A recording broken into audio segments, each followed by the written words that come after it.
नमस्कार मंडळी, आज होता आमच्या घरी पावभाजीचा बेत आणि माझ्या स्टाईलची पावभाजीची रेसिपी मी तुमच्यासोबत शेअर करणार आहे. सर्वात प्रथम मी सर्व भाजीपाला चिरून घेतला आणि नंतर मिरची, कोथिंबीर आणि अद्रकची मी छानशी पेस्ट करून घेतली आणि ती पेस्ट आहे का मी लगेच त्या बाउलच्या टोपणमध्ये केलं आणि नंतर मी कांदा सर्कल शेपचा मी कापून घेतला आणि त्यामध्ये थोडंसं मीठ टाकून छानसं त्याला तसं ठेवलं. नंतर आमची आणि बटाटे मी नंतर टाकले होते पावभाजीमध्ये. आणि हे बघा, मी खानदेशी तडका पावभाजी मसाला हा पावभाजी मसाला यूज करते आणि आमची छान प्रकारे भाजी शिजून झाली होती आणि मी त्याला मॅश पण करून ठेवलं होतं. नंतर कढई ठेवली.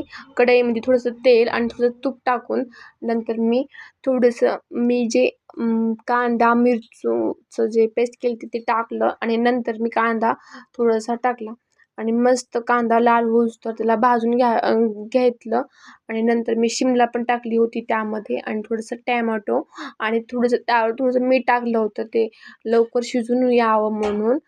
एकदम छानसं त्याला भाजू दिलं. नंतर मी टाकला पावभाजी मसाला आणि नंतर दीदीने थोडेसा तिखट टाकलं. तिखट नंतर थोडीशी हळद टाकली आणि खूप छान प्रकारे त्याला मी भाजू दिलं. एकदम बघा, भाज्या सगळ्या अशा शिजल्या होत्या आणि तळल्या होत्या भाज्या आणि थोडासा मी सुहाना मसाला टाकला आणि नंतर बघा हे आपली भाजी जी शिजलेली होती ती टाकून घेतली आणि एकदम छान प्रकारे दिसत होती भाजी.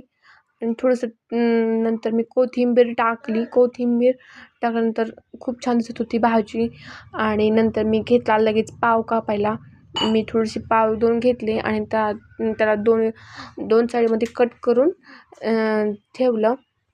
नंतर एक तवा घेतला. पॅनमध्ये थोडंसं तूप टाकून, आमच्या घरी बटर नव्हतं म्हणून मी तूप टाकलं आणि त्यावर पाव शेकले आणि नंतर त्यामध्ये थोडीशी भाजी टाकून तवा पाव तयार केला होता.